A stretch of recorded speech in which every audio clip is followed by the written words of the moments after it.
58 సంవత్సరాలు దాటిన తర్వాత ఎంతటి వాళ్ళైనా కానీ అది పరవిమన చేయాల్సిందే. అది మన బాధ్యత. సహజంగా బాధ అనేది ఎన్నాళ్ళు చేసేనే తర్వాత ఏం చేయాలా అనేది బాధ అనేది సహజంగా ప్రతి ఉద్యోగస్తులు ఉంటుంది. కానీ ప్రజెంట్ ఇప్పుడున్న పరిస్థితులు బట్టి రెవెన్యూ ఉద్యోగులు ఎప్పుడు రిటైర్ అవుతామా బాగుంటుంది అనే స్టేజ్కి వచ్చింది. ఇక చేయలేము, అబ్బా ఎన్ని కష్టాలు ఎన్ని ఇబ్బందులు. మా తహసీల్దార్ గారు పిలిచి, అబ్బాయి జాగ్రత్త, ఈ మండలంలో ప్రతి అర్జీ జాగ్రత్తగా చూడాలా, మమ్మల్ని సాగరిస్తూ మా ఇద్దరికి ఎంతోగానో కోఆపరేషన్ చేశారు. ఆయన వచ్చిన తర్వాత ఆయన కూడా మేము హ్యాట్సాప్ చెప్పుకోవచ్చు.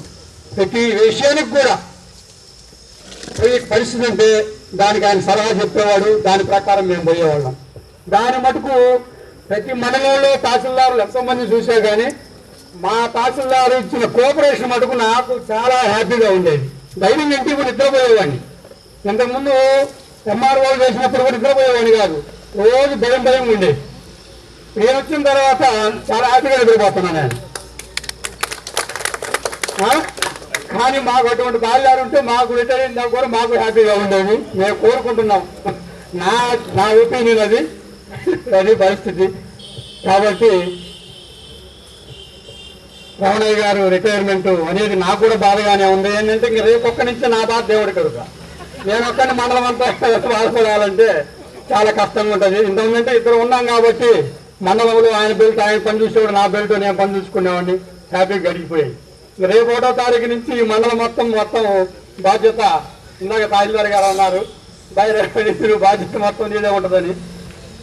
కొంత దొరుకుతనం అనేది ఉంటుంది, బయట చేయాలన్నా ఈ మండలం అంతా ఏందనేది. కానీ మాకున్న స్టాఫ్ కానీ, మా డీటీ గారు కానీ, మా తహసీల్దార్ గారు కానీ ఫుల్ కోఆపరేషన్. కాకపోతే మాకు ఫుల్ కోఆపరేషన్ ఇచ్చాయన ఇక్కడి నుంచి ట్రాన్స్ఫర్ వెళ్ళిపోయాడు. అదొక్కటే మాకు బాధ.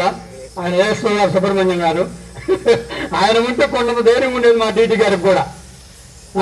ఇప్పుడు ఆయనకు ఒక రైట్ హ్యాండ్ పోయినట్టే ఆయన ట్రాన్స్ఫర్ అయిపోవడం కూడా. ఇంకా